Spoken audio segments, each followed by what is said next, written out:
George MacDonald, as the slide indicates, he is one of the founders of modern fantasy writing.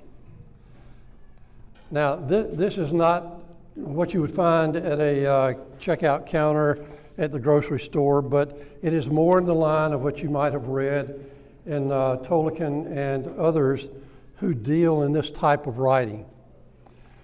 He's born in 1824. He died at the turn of the century, 1905. And one of the most profound quotes that I picked up that come from George MacDonald is what he says right here. I write not for children, because a couple of those books over there are short stories. They're to be read to children. I write not for children, but the childlike, whether they be 5 or 50 or 75. And think about this, because we live in an age, of knowledge and wisdom and PhDs and MAs and college degrees and skilled professions, and we think we have to have life all together. But when MacDonald writes, he writes simply and clearly, and he speaks to the heart.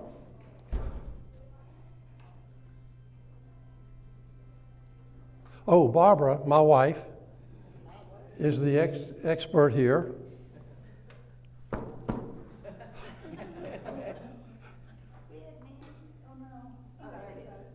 Okay, here we go. Early life.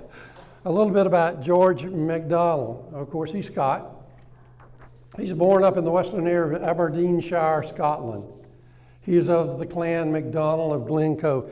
And I put handouts here for you in case I somehow start wandering. You can help bring me back. One of the things about George MacDonald's life, he dealt with health issues from the time he was a child. TB ran in his family, it seemed. 2 of his brothers, his mother, and 3 of his children died of tuberculosis. Thinking of the time, though, early to mid-1800s, disease is rampant, especially in a country or a nation like Great Britain and all of its surrounding area, because of all the air conditions and, not air conditioning, air conditions that led to humidity and lung illnesses. He was educated in the county schools, and at 16 went to King's College. I find that remarkable. I had a hard time getting in Georgia at the age of 18. He was raised with stories from the Gaelic culture, myths, and the Old Testament. He had 2 uncles who were great storytellers and Celtic scholars. And these 2 uncles had a great influence on him. They were kind of professional storytellers that would go around and tell these magnificent stories.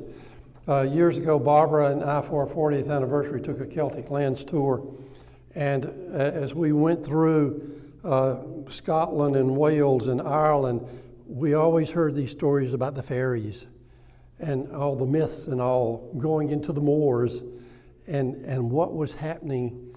And George was raised on these stories. They had a great influence on his life. One thing that always hits me is when I study somebody, what am I going to learn from their life?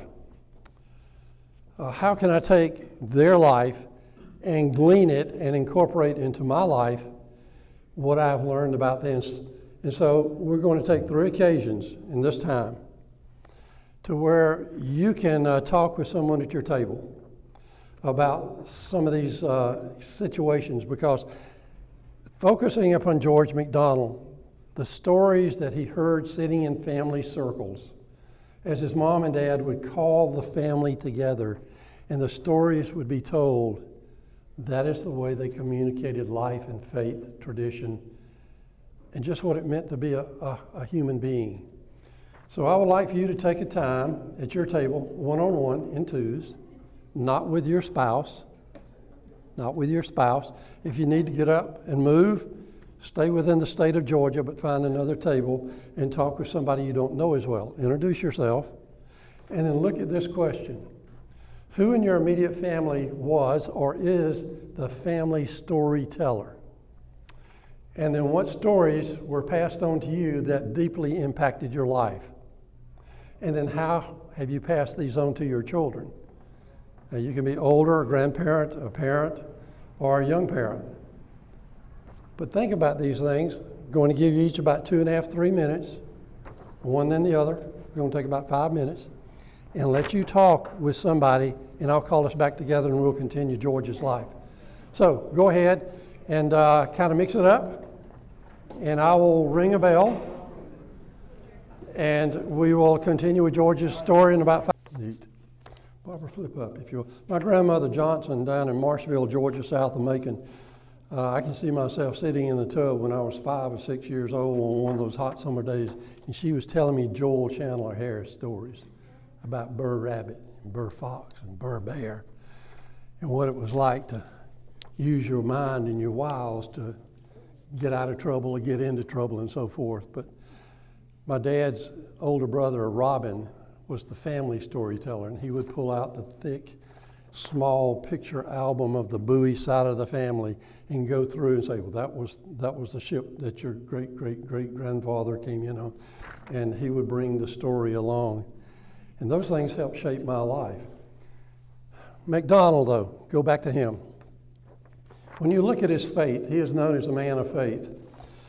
He was really a mixture of a lot of different, what we might call denominations here in America. His mother's sister, she was a Gaelic rebel, which was unusual for the church of that day, the Free Church, because she was a moderator. Women normally didn't have those roles in the 1800s. His paternal grandfather, catch this mix, he was a Catholic but became a Presbyterian, was an elder. And back then, elders were elected for what? Life. The position comes open when someone dies. His paternal grandmother was in the independent church, and George was a member of the Congregational Church, which is Calvinistic, very, very reformed. I call him a spiritual grasshopper because he jumped from one denomination to another throughout his life, and he ultimately wound up a member of the Church of England. In his marriage and family, his sister was visiting the Powell family down in the London area, and George went down to visit his sister, and he met Louisa. Now, in 1851, he is 27 years old. They married, and when they first married, they came up with, what is our priority in our marriage? And they came up, their duty was to educate their children, essentially build their character. Now remember, this is not a time of television and your own private, whatever these things are called today, your pads, your Kindles, and so forth. It was family. You sat in the family circle, around the table, at meals, at supper time, as you went to bed. But they educated their children through Scripture and telling stories that George had penned. They would come up to George's daddy and say, Papa, tell me a story. And George, in his inventive and creative mind, would pull out these stories of the Old Testament or out of his imagination in what he was writing, and he would tell these to his children. And those kids all grew up and were contributors within the society of that day. What amazed me here is Louisa was not a member of the Just Say No group. She had 6 sons and 5 daughters. In what? 15 years. So she was a full-time mama. And all of these kids received much attention from her. As the kids would grow, they would each help within their family of origin. And Louisa was often the storyteller too. She would organize plays. I remember our kids growing up always wanted to give us a play. Put up a sheet, pull back the sheet. There they are, acting out what they have prepared to show us in their What skills would they be, Sarah, from an actor? Thespian skills. Barbara.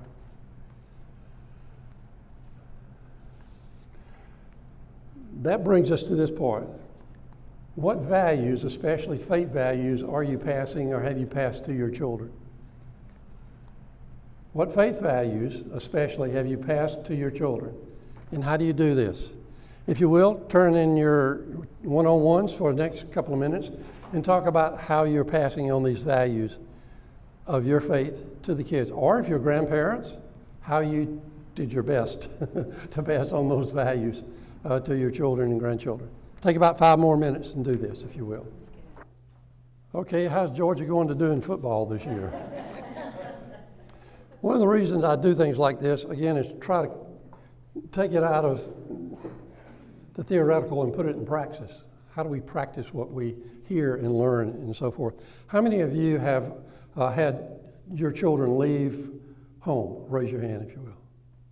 I mean up high where everybody can see. Okay. How many of you still have children at home? Okay. Just a suggestion. The people who raise their hands first have been through a lot of what you've been through. And I remember as a young parent, a lot of times I tried to do things without a lot of outside assistance. And I think we miss a lot of knowledge and wisdom and understanding by not calling on those who have been through the path before us. So I would encourage you, if you still have young children at home, if your parents, grandparents are away, call on people within your church community. You can trust them, you can rely upon them, you can talk with them, and they're good resources for you. So let's look at George's vocation. He was a pastor of Arundel, West Sussex, England. He resigned after 3 years. This is not uncommon even to today. The ministerial vocation has an extremely high turnover because many who go to seminary have no idea what the church is like until they get into it and they see the church operating. There was what was called an overseer group, much like a search committee that we have in the Presbyterian Church. The overseer group was to meet regularly with the pastor and have those consultations with the pastor where they would give insight as to what the congregation is thinking. Are you in line with the doctrine and the polity of the church and so forth? Well, back then, the oversight committee never stopped overseeing. And George, after a short period of time, was called into the little cloister of the office, and the oversight committee came and started talking to him because George's method of preaching was very unpopular at the time. He would pray, he would meditate, he would read his scripture, he would pray and meditate. He would write his sermon, but he would memorize it. In his preaching, it was kind of like what I'm doing up here. Whereas the tradition of the day was very much born in Huntley, Aberdeenshire, Scotland, Clan, MacDonald, Glencoe. Wake up over there. Health issues as a child. But George wanted to engage people as he looked at them and draw them into the stories. If Jesus was talking about feeding the 5,000, he wanted you to be sitting there waiting for the fish and the bread to come. If he was talking about Paul in jail in Rome, he wanted you to be in that cell with Paul, trying to get your mind around how Paul was feeling, what was happening in his life. Very untraditional of the day. After 3 years, having another child, having his salary cut, George resigned. Now imagine having a growing family, how you're going to provide for that family. The bad part about this was he was accused of heresy because he rejected of all things the doctrine of predestination. He thought everybody had a chance at God's grace. Everybody is capable of redemption. This is one of his famous quotes. I believe that no man is ever condemned for any sin except one, that he will not leave his sin and come out of them and be the child of him who is his father. Start thinking about that, Barbara. He was also an educator. He was a professor at Bedford College in London. It was the first college for women.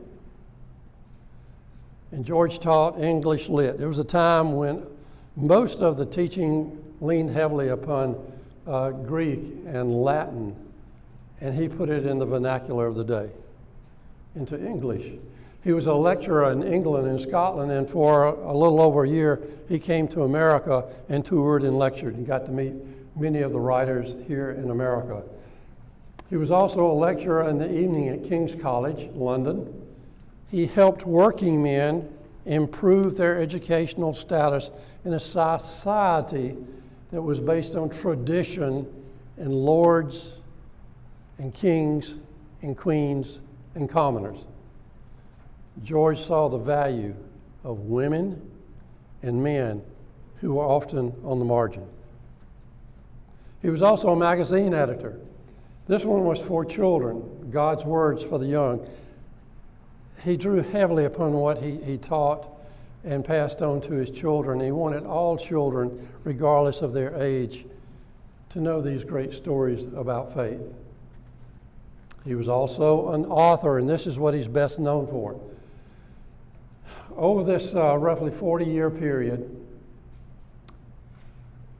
the Encyclopedia Britannica said George was a writer of Christian allegories of man's pilgrimage back to God. This was the primary focus of his writings. He wrote 50 books of all genres, 73 poems, 1 play, 39 books of fiction, 8 short stories, 4 non-fictional books, 10 essays, and he often worked on 2 or 3 books at a time. It's like a lot of pastors in our society today. They don't focus on the coming Sunday sermon. They focus on a series of sermons that will link together and has some type of continuity that will hopefully reach people from different areas and different levels of understanding. What I thought was most impressive about him is he wrote for the heart, because he said that's as important as writing for the mind. How do we write for the heart today? How do we speak to people on different levels of learning, where they see, where they hear, where they feel, where they get engaged? George wanted to reach the whole person. Lewis Carroll, pen name, was deeply influenced by George's writing. Tolkien was influenced by George's writing. Auden, Longfellow, Whitman, Chesterton, and Lewis in particular, in the latter part of his life, MacDonald's life, were influenced by his writing. And C.S. Lewis, probably one of the great minds of the last century, said after reading one of his books, "After a few hours, through inspiration of the gentle Christian words, I knew I had crossed a great frontier. I know hardly any other writer who seems closer or more continually close to the Spirit of Christ himself." This is a guy, C.S. Lewis, whose writings have affected and impacted millions of people around the world. So, I'd like for you to turn in the group again for just a couple of minutes. How do you want to be remembered at the end of your life? Think about that for just a minute up here. And then, if you will, share with one another how you would like to be remembered after you have your last breath and you have left this world. What do you want people to think about you? If you will, please turn attention back up front. I wish we had more time. Each one of these discussion questions is supposed to be a discussion starter. Hopefully that could be continued at some place beyond the church, getting together at last. In George's latter years, because of his health conditions, and George had lived in both Algeria and Italy for extended periods of time because of his health. He needed a dry climate. He went to Algeria. He went to Italy because of treatment possibilities that were there. Queen Elizabeth bestowed a pension upon George, which was fairly unusual because George, you saw what he did. He kind of hopped around vocationally, and he did not have a steady income. He was supported by the generosity of friends like Lady Byron. And around 1898, George had a stroke, and he lived the final 7 years in silence. Now, we could put up a discussion started to say, how do you live a month in silence? How do you live 7 years in silence? But his wife, Louisa, died in 1902, and he died in September of 1905. His story right at the end is kind of a transformation of one man who was gentle in nature, who cared and loved for people, to kind of a recluse. He was still surrounded by his family and children who looked after him all this period of time. So why is George MacDonald on the list? Personally, the people that have most impacted my life are people who are humble, people who live out their faith regardless of the cost, not on Sundays, but 7 days a week, 365. People who are not afraid to tell that they love Jesus and why they're part of a community of faith. About a year ago, I finished up on a personal bucket list, a list of men who had impacted my life. So I look back over, I'm 80, over my 80 years, and most of those people were older than I am at the time. But each one had a characteristic which stuck in the back of my mind. I would like to be like them. And those were the people that affected me. And George was this type of man in his time, and has continued to a degree past this time because of his writings. He was a man of deep faith who influenced a generation of writers. We touched on some of those. He incorporated the hope of joy and faith in his writings, engaging people in imagination. Don't just believe what I write, get into it and wrestle with it and think about it and let it consume your time and energy and come to a conclusion. He earnestly cared for women, children, and the marginal and their welfare, and he wrote stories that spoke of faith and essentials that empower people to deal with dark and light, good and evil, all from a basis of fantasy, of your imagination, of entering into the picture, of being there with J.R.R. Tolkien, Lord of the Rings, and fighting the dragons, and moving through the valleys, and seeing God at work in all things for good on a day-to-day basis. George, I think, was a remarkable man. I have some of his books up here. You may want to just look at them. When I get through and so forth, I want to pass them on to the church library, if the church library will take them.